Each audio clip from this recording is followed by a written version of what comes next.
Olá, boa noite. É notícia entrevista hoje o padre Júlio Lancelotti. Ele é um símbolo da luta em defesa dos direitos humanos no Brasil. Ele também é o coordenador da Pastoral do Povo de Rua de São Paulo e é pároco da paróquia de São Miguel Arcanjo, no bairro da Moca, em São Paulo. Padre Júlio, obrigado por dar essa entrevista. Boa noite para o senhor. Boa noite, obrigado pelo convite. Eu que agradeço aqui, a Rede TV agradece muito. Padre Júlio, queria começar com um bloco pessoal aqui, né? O senhor é paulistano, nascido no Brás, está com 74 anos. Queria que o senhor contasse um pouco da sua infância, da sua juventude, onde o senhor cresceu, como faziam seus pais. Conta um pouco da sua história para a gente. Então, as memórias que eu tenho sempre do meu pai trabalhando. E minha mãe também trabalhando muito em casa. A memória mais antiga que eu tenho é de estar dentro de um cesto de vime na cozinha, vendo minha mãe cozinhar. E ela cozinhava para ajudar meu pai e dando pensão para umas 40 pessoas. E ela cozinhava muito bem. E ela teve que deixar o trabalho dela quando casou. Ela era secretária e naquela época ela era taquígrafa, estenógrafa e datilógrafa e bilíngue. Então era uma pessoa de muita leitura. Meu pai vinha de uma origem mais simples. Qual é o nome dela? Vilma. Dona Vilma. E meu pai Milton. E ele sempre uma pessoa muito ligada ao trabalho, a uma vida muito simples. Então, a minha infância com 2 irmãos foi uma infância de uma família simples.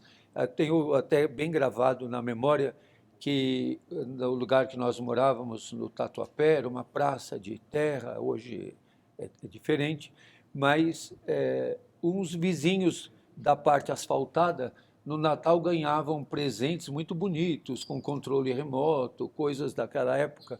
E eu dizia para minha mãe, por que o Papai Noel dá para eles aquele presente e para mim sempre esse carrinho de pau? Ela falou, porque ele começa de lá para cá. Eu falei, ele não pode um dia começar daqui para lá, para ver se eu ganho aquilo? Ela falou, não, ele sempre vai começar de lá para cá. Falei, mas esse Papai Noel também, vou te contar, hein? Ele sempre que eles são, né? Sempre começa de lá para cá. Sempre de lá. Então, eu vou ganhar o carrinho de pau. E aí, quando mudou, foi uma carriola que eu ajudava para ir buscar as coisas na feira. Padre, quando é que o senhor descobriu que a sua vocação era o sacerdócio e que o senhor quis seguir esse caminho? Então, outro dia me perguntaram isso e eu apanhei tanto dos grupos mais conservadores, porque eu disse que a vocação todos nós temos, como você de jornalista. É uma construção, são escolhas que você vai fazendo, com critérios. Eu não acredito que tenha um chamado sobrenatural e diferente para quem é religioso, para quem... todos nós respondemos de uma maneira ao amor de Deus. Eu respondi dessa maneira. Você respondeu da sua maneira. E nas suas escolhas, você tem que deixar algumas coisas para fazer outras. E por que houve crítica a essa resposta, que é uma ótima resposta? Porque não é uma construção, Deus que te escolheu. Quer dizer, fica uma coisa muito, eu acho, prepotente dizer que Deus me escolheu. Como se a gente não tivesse as nossas escolhas também, Claro, criando o nosso caminho, né? E que nós, iluminados pela graça de Deus, por critérios religiosos, éticos. E eu lembro muito de um livro que marcou muito a minha juventude, que era escrito por muitos padres e bispos. E o livro se chamava Não é Verdade que Deus Escolhe os Melhores.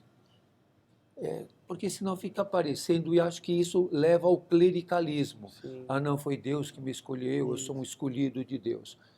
Isso, em geral, é muito bom para manipular. Deus que me escolheu, então você tem que fazer o que eu quero. Não, as escolhas são construções, mesmo porque o ser padre hoje não é o mesmo que era no ano 800 e em 1500, vai mudando também conforme a situação. Hoje, ser padre no Brasil e ser padre na China tem diferença, sim, como ser padre em Moçambique ou na Nicarágua. Sem dúvida. Parece meio óbvia a pergunta, mas eu queria que o senhor dissesse qual a importância dos estudos que o senhor fez em enfermagem e pedagogia para esse trabalho que o senhor realiza hoje com os moradores de rua, com os mais pobres. Sempre foram coisas ligadas ao cuidado. Eu fiz o curso de atendente de enfermagem, que se chamava na época, quando eu estava no seminário, porque no seminário não tinha quem cuidasse dos que ficavam doentes. E o padre que nos orientava viu dois, e o Sidney e eu, e disse: vocês gostariam? E isso marcou muito a minha vida, porque eu fiz esse curso na Santa Casa de Misericórdia de Bragança Paulista, onde viveu Santa Paulina no exílio. E eu ficava no que se chamava Pavilhão dos Indigentes, que eram aquelas pessoas que vinham da pobreza absoluta. Então, isso me ajudou muito Conectou mais. a cuidar dessas pessoas Sim. mais doloridas, mais abandonadas, e pessoas que vinham da roça, de lugares muito pobres, que nem sabiam reclamar, e que a gente tinha que fazer curativos. Eu lembro que levava horas fazendo curativos, e a minha preceptora, que tomava conta, era uma irmã, a irmã Marilda. Ela era muito exigente. Então eu sabia o nome de todas as pinças, de todos os objetos, de todos os instrumentos da enfermagem, das asepsias. E isso me liga a uma história que aconteceu depois com a minha mãe, que minha mãe faleceu faz 12 anos, com 88 anos, e eu que fazia o curativo na perna dela. E um dia o médico foi para olhar se eu fazia o curativo direito. E ele disse: mas você faz muito bem o curativo. Você isola o campo, faz asepsia, faz de fora para dentro. Você faz muito bem o curativo. Você gosta de fazer curativo? Eu falei: não. Ele disse: mas você faz muito bem. Eu falei: porque eu amo a pessoa em quem eu faço o curativo. Porque é necessário. Porque Então, é preciso. faço o melhor que eu posso, por amor. Bonito. E a pedagogia? A pedagogia foi um momento também muito importante na minha vida. Depois eu trabalhei muito em alfabetização, e na alfabetização das crianças que tinham maior dificuldade de aprendizagem. Então, eu me encantei com os grandes pedagogos da história, como Maria Montessori, como Pestalozzi, como Comenius, como Piaget. Eu me dediquei muito a estudar Piaget, e acho que muitas das coisas que nós vivemos hoje de fundamentalismo tem a ver com a teoria do Piaget. E a pedagogia me fez muito bem, como depois me fez muito bem estudar teologia. Completou bem, né? Olha, Padre Júlio, tem um dado do IBGE e do IPEA, os dados não são muito precisos, né? Eles estimam que há cerca de 280 mil moradores de rua no Brasil. A impressão que a gente tem quando a gente anda por São Paulo, Belo Horizonte, Brasília, né, é de que esse número é muito maior, que tem muito mais gente vivendo na rua do que dessas 280 mil, 300 mil pessoas. O senhor tem uma estimativa? É possível a gente avaliar isso? Então, os dados são do IPEA. E o último dado do IPEA, que tem um crescimento de 140%, Isso. é anterior à pandemia. Ainda não há um dado pós Pandemia. quando a pandemia diminuiu. Sim. O que é interessante de se ter presente é de que o IBGE não faz o censo da população em situação de rua. Aliás, até o censo geral que está sendo feito no Sim. Brasil está cheio de problemas. Mas o IBGE não tem uma metodologia. Então, o censo é feito de quem tem domicílio. Quem não tem domicílio fica fora. E os grupos que fazem o censo da população em situação de rua têm que ter uma metodologia específica. O último censo feito pela prefeitura dá 32 mil pessoas. A Universidade Federal de Minas Gerais fez com uma metodologia diferente, usando o CAD único. Deu 48 mil pessoas. E na convivência diária que eu tenho com a população de rua, eu encontro muitas pessoas que ainda não têm o CAD. Ou seja, tem mais gente. Tem mais gente. Tem mais gente. Quanto que o governo Bolsonaro contribuiu para agravar esse problema do número de moradores de rua ter aumentado, ter crescido? E qual é o principal problema que eles enfrentam? É o da fome? Eu acredito que no governo Bolsonaro, como em outros governos, a população de rua nunca entrou na pauta. E quando todos os conselhos foram extintos, com exceção daqueles que por lei não podiam ser extintos, como o CONANDA não podia ser extinto, que é o da criança e do adolescente, porque ele é previsto em lei. O da população de rua era de um decreto. E, inclusive, nós pedimos agora no governo Lula que esse decreto se torne uma lei. Então, foi extinto também. Então, tudo aquilo que estava num arcabouço, ou que estava numa estrutura, tudo sofreu. O SUAS perdeu recursos, O toda que é o SUAS? que é o Sistema Único de Assistência Social. Assim como tem o SUS, Tem o SUAS. tem o SUAS. Então, foi perdendo, tudo isso foi perdendo, porque é uma população que não conta, é uma população que não fazia parte do universo de preocupações. A população em situação de rua tem muitos desafios. Um deles, que nós temos apontado muito, que é a aporofobia, que é o ódio, A a aversão aversão, aos pobres, o preconceito em relação aos pobres, né? que cresce na mesma proporção que Sim. cresce a população em situação de rua. E por que também? Isso eu acho que é importante ter presente. Porque quem governa hoje os grandes interesses urbanos é a especulação imobiliária. Quem hoje tem maior interesse em São Paulo, qual é o mercado de maior interesse? É a especulação imobiliária. Sim. Você olha para São Paulo, agora se você olhar o Rio, Belo Horizonte, Porto Alegre, Florianópolis, se você olhar Tudo isso em Natal, comum. a especulação imobiliária hoje é e tem uma conotação política, porque é o mercado imobiliário que financia muitas candidaturas. Quando você vai ver, vamos ter Aí o senhor eleição, une a especulação imobiliária com a arquitetura hostil, né? tudo Que isso. são projetos, por exemplo, banco de praça para não permitir que o morador de rua possa se deitar, Sim, fechar debaixo do viaduto, onde a pessoa pode se abrigar da chuva, pode porque dormir, um grande né? empreendimento imobiliário, a primeira preocupação que eles vão ter é do rendimento e tudo mais, mas é o entorno se tem população em situação de rua, porque isso vai fazer E querem expulsar mesmo essa expulsar. população, é gentrificar mesmo, né? É. É fazer uma engenharia social, né? Então, nós vivemos, e com o governo federal que terminou e que continua com ramificações nos estados e nos municípios, essa aversão aos pobres e essa aversão à população de rua é generalizada. Hoje, numa cidade como São Paulo, a aversão à população de rua é legitimada pela população. Padre Júlio, isso eu queria falar com o senhor.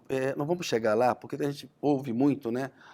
Tem dois preconceitos muito fortes que a população legitima contra a população de rua. Um é dizer assim, não dá esmola porque você está estimulando a pessoa a pedir. O outro é assim, por que não arruma um trabalho, é preguiçoso, por que não vai cuidar da vida? O que isso tem a dizer para essas pessoas que têm esse tipo de preconceito em relação aos moradores de rua? Então, há uma campanha hoje nos municípios e no sul, no sudeste do Brasil, muito grande, mas também encontramos até no norte e no nordeste. Não dê esmola, porque a tua esmola dá uma falsa esperança. Olha, eu estou há 40 anos convivendo com a população em situação de rua. Eu nunca conheci alguém que foi para a rua por causa da esmola. A esmola é uma consequência de estar na rua. Sim. Essa campanha Não Dê Esmola é uma criminalização do pobre, porque diz, você nem sabe o que ele vai fazer com a tua esmola. Como coisa que a gente sabe o que os deputados fazem com o seu salário, né? Mas nós Isso. estamos preocupados Com o que o pobre vai fazer o com a que o esmola dele. pobre vai fazer com a esmola. E há uma criminalização. Eu penso muito, querido, de que o Estado não pode tutelar a tua consciência. Dar esmola ou não é uma decisão tua. Uma escolha sua. O Estado não tem que tutelar a minha consciência. Tem diante de situações que eu vejo que eu não dou. E tem situações que eu vejo e que não tem outro jeito. Você vê uma mulher com uma criança no braço, você vê essa criança faminta ou desidratada, você não vai dar alguma coisa para socorrer de imediato? É Então, humano, né? Claro que sim. então não dê esmola porque ele se acomoda. Olha, a esmola é tão rentável assim, eu nunca vi que seja tão rentável que alguma pessoa. E daí tem aquelas histórias: mas eu conheço um cara que vem de Mercedes e estaciona ali na esquina e põe uma roupa de pobre e vai pedir Uhum. esmola.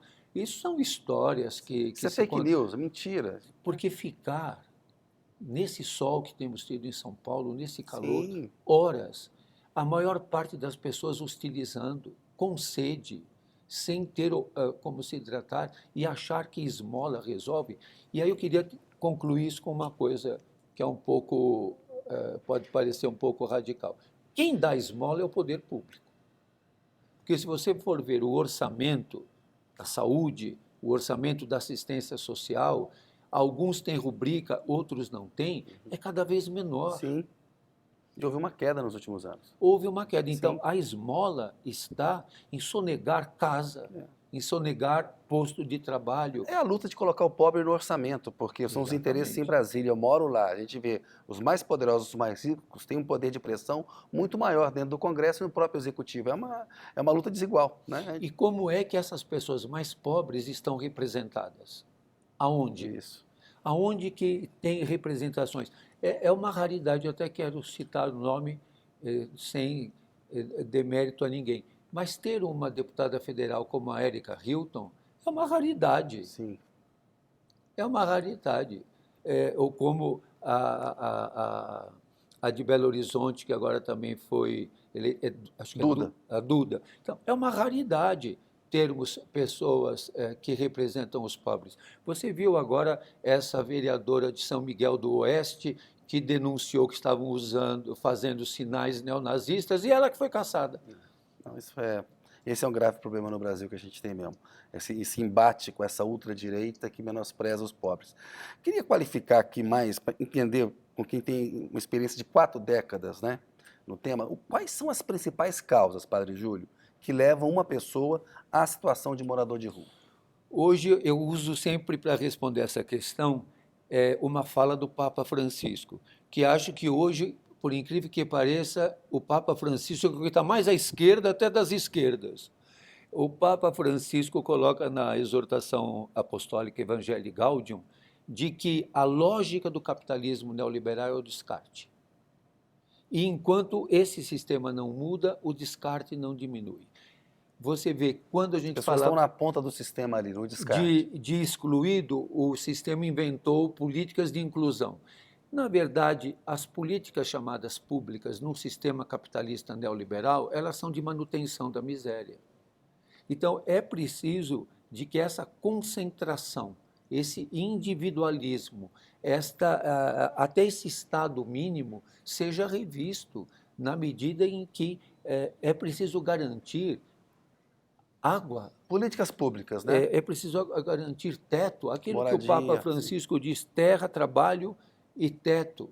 Então, se não tem isto garantido para todos, nós vamos continuar tendo gente nas ruas. A gente sabe que a fome, ela é um problema que atinge todos os grupos que estão em situação de rua. Mas eu queria, com a experiência do senhor, que o senhor dissesse quais são os principais problemas de cada grupo que eu vou citar aqui. Por exemplo, das crianças, a infância na rua. Por que isso é tão deletério e qual é o principal problema que atinge essas crianças? Na verdade, eu penso de que o grande deletério para as crianças em situação de rua é o crime organizado. E leia-se crime organizado como aquele que tem a presença de agentes do Estado. Então, se estão roubando ouro, quem é que compra esse ouro?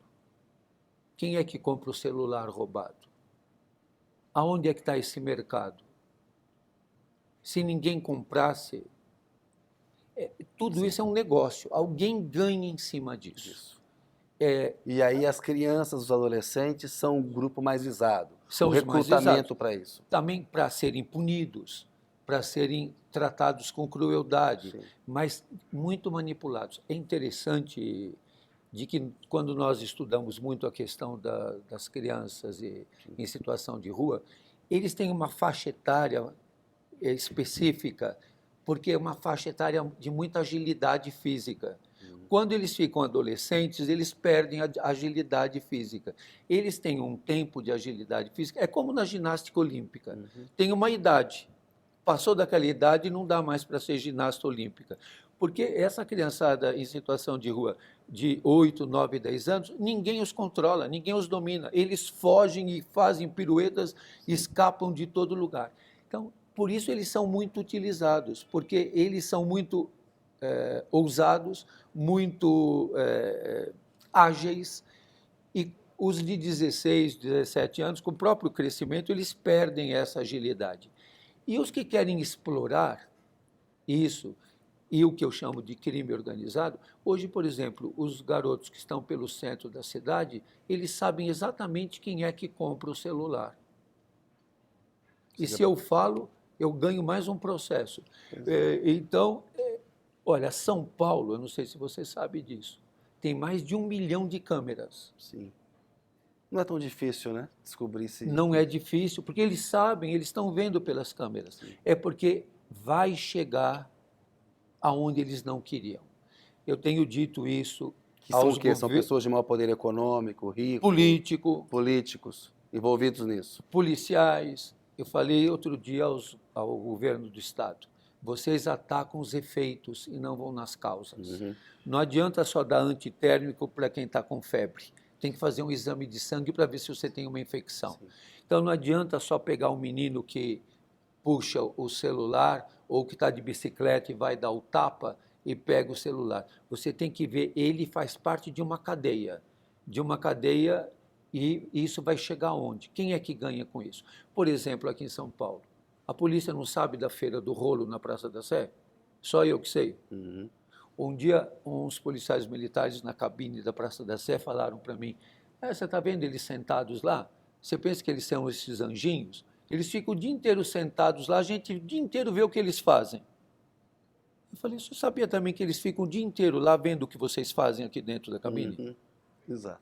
Você acha que só você que os vê? Ele também vê vocês. Padre Júlio, e as mulheres em situação de rua? As mulheres é um drama muito grande. Eu perguntei um dia para uma jornalista, você usa calcinha usada? Ela falou, credo, pai. Eu falei, pois é. As mulheres em situação de rua não têm absorventes.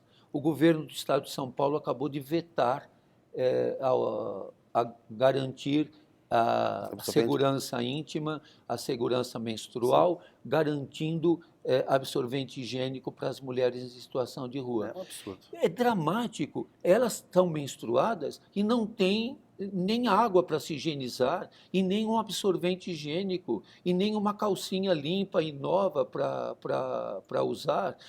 E o que é interessante, eu até comentei isso agora com a eminente ministra da Saúde, Anísia Trindade, de que o Ministério poderia fazer um estudo através dos consultórios de rua, porque, pela minha observação, o fluxo menstrual das mulheres em situação de rua é diferente das mulheres que não estão nessa situação, seja por questões de nutrição, seja por questões de metabolismo e tudo mais. Diferença como? Assim, mais abundante. Mais abundante? Tanto que eu levo o absorvente higiênico para as mulheres em situação de rua, elas sempre falam para mim, padre, eu quero noturno, o de aba larga, porque senão esse outro aqui não... vaza, né?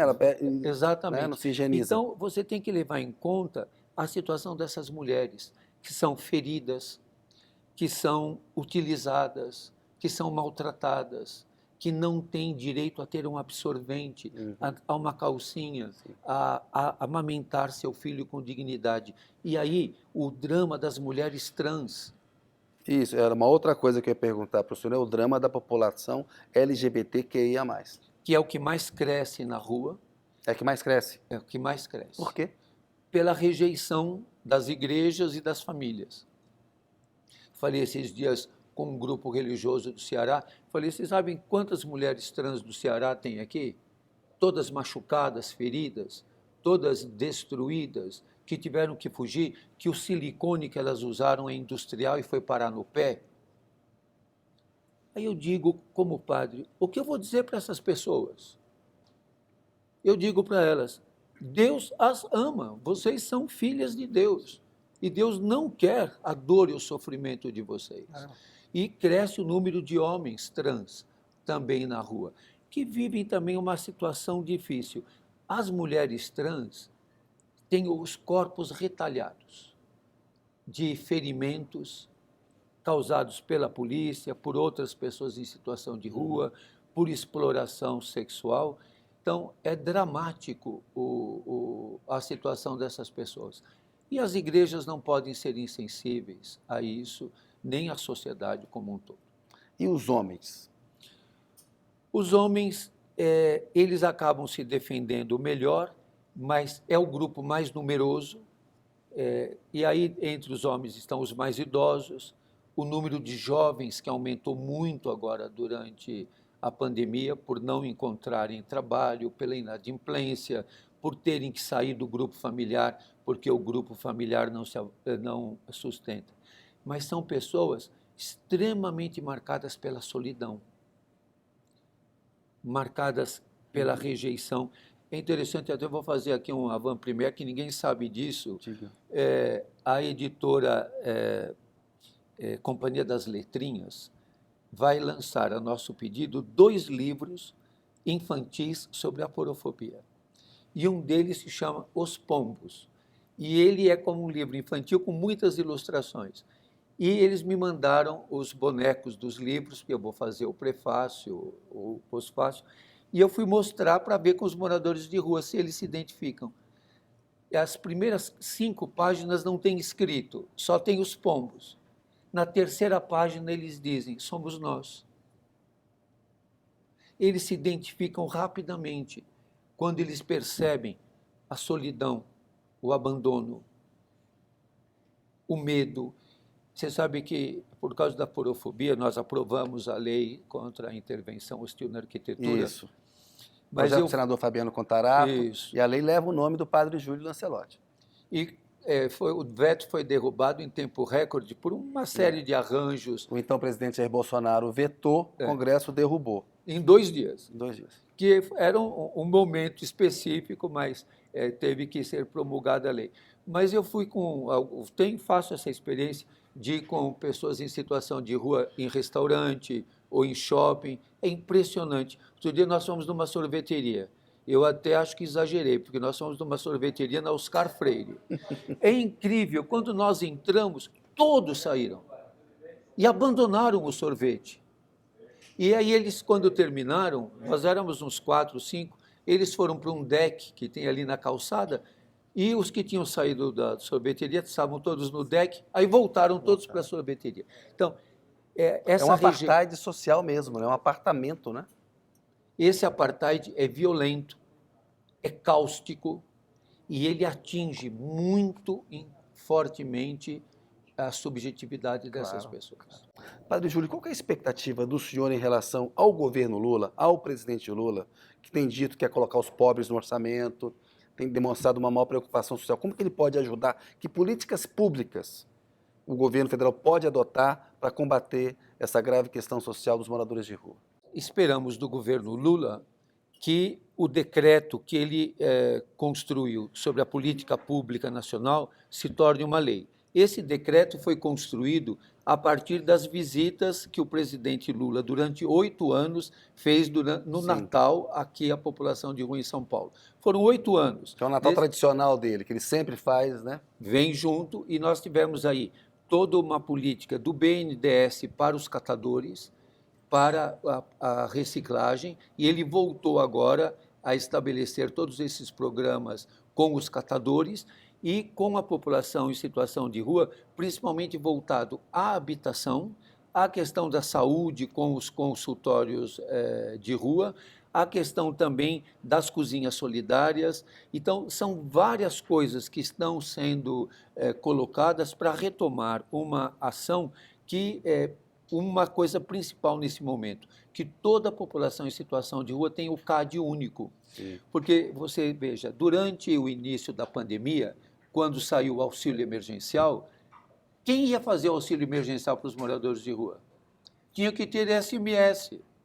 Nós tivemos um trabalho enorme de pedir SMS emprestado para uma porção de gente. O CAD único é o cadastro único, onde são incluídas pessoas que têm direito aos benefícios sociais, como o Bolsa Família. E se descobriu que no governo Bolsonaro teve um desvirtuamento. Então tem gente que ganha 10 mil reais e consegue estar no Bolsa, se cadastra irregularmente, né? E as pessoas que realmente precisam muitas vezes não conseguem estar no cadastro único. Então tem que limpar, como Sim. vai ser feito agora esse pente fino do Bolsa Família, e ver se toda a população em situação de rua consegue o CAD, porque tem gente com problema de certidão de nascimento, com pendência jurídica. Uma coisa que é interessante, no auxílio emergencial nós descobrimos que os dados do Ministério do Trabalho estavam todos defasados, foram todos abandonados. Então, pessoas que estavam desempregadas ainda constavam como empregadas.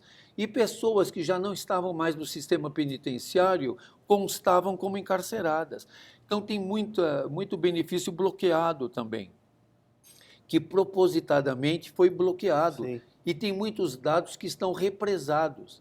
Então, vai ser preciso Reorganizar tudo isso, né? reorganizar, limpar tudo isso, para que as pessoas que estão em situação de rua, que são catadoras de material reciclável, que estão sem habitação, consigam Sim. ter respostas efetivas e encaminhamento para algumas respostas, como habitação, locação social, por exemplo. Padre Júlio, eu vou pedir licença para o senhor um minutinho.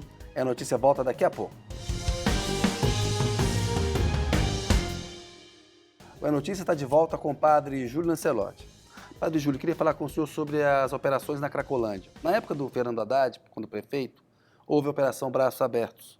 Havia uma tentativa de se conciliar uma abordagem mais humana para atender esse público. E o governo Dória, Bruno Covas, Ricardo Nunes, e a gente vê hoje uma operação na Cracolândia, por exemplo, que tem policial com taco de beisebol na mão. Como é que o senhor vê a questão da Cracolândia, que até que se espalhou pela cidade, como é que a gente tem que abordar para tentar tratá-la como ela merece ser tratada? Então, eu já disse isso tanto ao prefeito quanto ao governador. Eles focam nos efeitos, mas não têm coragem de ir nas causas. Nós precisamos ir na causa. Qual é a causa daquilo? Alguém está ganhando em cima daquilo. Existe um crime organizado, como já falamos, o crime organizado não é porque eles têm WhatsApp, e-mail e secretária, é porque tem participação de agentes do Estado. Enquanto não se enfrentar as causas desse problema, é um negócio. Dentro do sistema capitalista neoliberal, nada funciona se não der lucro. A Cracolândia existe porque dá lucro para alguém. Quem é que está ganhando com aquilo? É aquela pessoa que está lá na calçada? É aquela pessoa que está sedenta? Eu encontro com eles toda semana. Eles estão sedentos, não dormem, estão atormentados, estão numa situação deplorável. Eles, às vezes, querem a água do que a comida. Só que nós ficamos olhando os efeitos, nós temos que olhar a causa. Qual é a causa dessa pessoa estar lá? Essa pessoa está dando lucro para quem? A miséria dessa pessoa. Se a gente pegar uma imagem que hoje todo o Brasil conhece, quem está ganhando com a fome dos povos Yanomami? Os povos Yanomami estão desnutridos, morrendo de fome, Garimpo mas ilegal. alguém está ganhando. Quem é que está ganhando? Garimpo ilegal. E quem compra esse Mas ouro? quem é que compra? Exato. Esse ouro está indo para onde? O dinheiro da venda de drogas, eu perguntei para vários governadores, a droga chega lá como? De drone? Chega no bueiro? Aonde que chega a droga lá? Chega na mochila daqueles dependentes químicos? Então, se nós não tivermos a coragem de enfrentar, e volto a dizer isso que eu te disse, que eu acho que é uma questão muito séria. São Paulo tem mais de 1 milhão de câmeras. Dá para investigar. Eles sabem muito bem. Eu falei até para o pessoal da Secretaria de Segurança Pública, onde está a inteligência da polícia que não consegue descobrir? Todos eles sabem lá bater no dependente químico, de falar que vai fazer internação compulsória. Eu conversei com o governo do Estado, se hoje as pessoas que estão na dependência química, todos disserem, eu quero ser internado, não tem lugar. Não tem lugar para todos. E quando se fala em internação compulsória, quem vai segurá-los lá? É como eles dizem, o bolachão, é o Aldol. Eles vão ficar dopados, e é o que eles dizem, a gente vai trocar a droga ilegal pela legal. E um usou uma imagem que me impressionou muito. Ele disse, quando a gente vai jogar bola, tropeça na língua. Porque eles ficam completamente dopados, e isso não resolve o problema de ninguém. Ou nós enfrentamos com inteligência. Eu conversei esses dias com o reitor da USP, falei, não é possível que a USP não consiga reunir uma pleide de professores, de doutores, para que a gente dê uma sugestão que tem cabeça ombro, perna e pé, como a gente dizia quando era criança, que tenha começo, meio e fim. Conversou com o governador Tarcísio de Freitas, governador Eu de São Paulo? conversei com o vice-governador, que está encarregado dessa questão, e com o secretário Kassab. O próprio secretário Kassab, com muita ponderação, disse: quando eu era prefeito, eu tinha dependentes químicos que ajoelhavam e diziam: pelo amor de Deus, me interna. E ele não tinha onde. Então, é ilusório ficar com certas bandeiras, como vamos fazer internação compulsória, quem é a favor, quem é contra. A questão não é essa. Hoje, todo tratamento para dependência química tem 30% de resposta positiva, não mais que isso. E não tem nenhum que tenha uma resposta mágica. Essa discussão da questão das drogas já foi feita até pelo Fernando Henrique Cardoso. Sim. Então, é uma questão que vem de muito tempo. Guerra às drogas, até o México já mostrou que não deu resultado.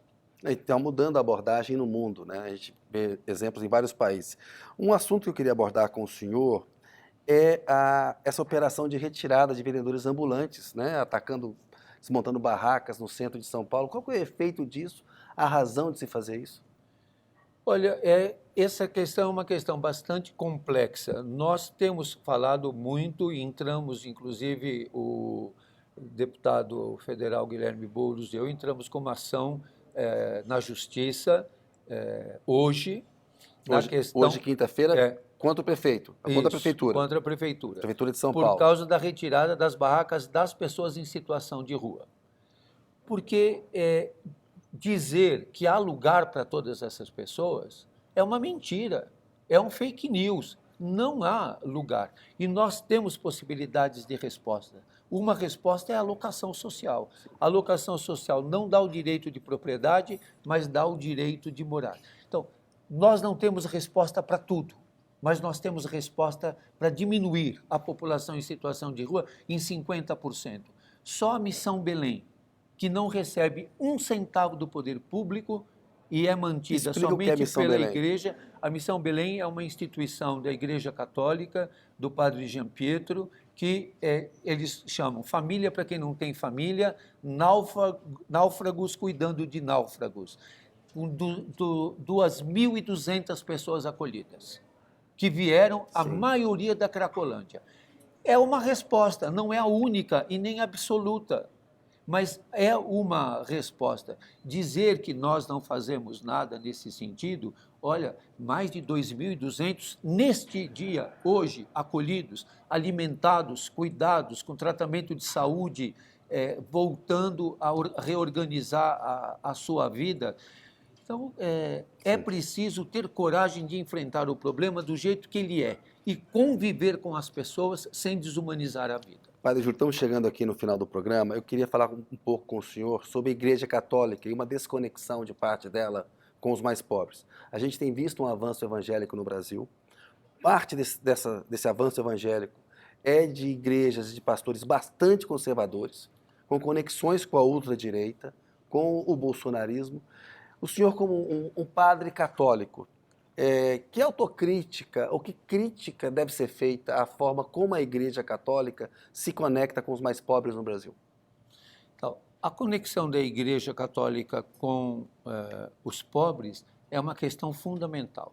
O Papa Bento XVI, quando esteve em Aparecida para abrir a Conferência Episcopal Latino-Americana, disse que a opção preferencial pelos pobres é inerente à visão da cristologia e da pessoa de Jesus Cristo. Não tem como desconectar. Então, usar de qualquer religião para explorar os pobres, para punir os pobres, para rejeitar os pobres, não vem de Deus. Padre Júlio, tem um pinga-fogo aqui, eu pediria que o senhor respondesse sucintamente, uma, duas palavras, uma frase bem curta, né? Começando com fome. É uma realidade dura que temos que vencer. Desigualdade social. É a causa da fome. Violência contra a mulher.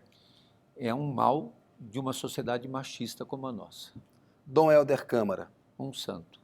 Dom Paulo Evaristo Arnes. Um santo. Papa Bento XVI. Uma grande figura da igreja, um grande teólogo. Papa Francisco. A esperança de vida, esperança para os pobres, um grande amor. Jair Bolsonaro. Acho que esqueci quem é. Lula. É o nosso presidente. Finalmente temos um presidente. Padre Júlio, agradeço demais a entrevista do senhor. Obrigado, viu? Gente. Boa noite, até uma próxima, hein? Foi Até, ótimo. se Deus quiser. Muito obrigado mesmo. Ó, a notícia fica por aqui, pessoal. A gente volta na quinta-feira da semana que vem. Um abraço e até a próxima.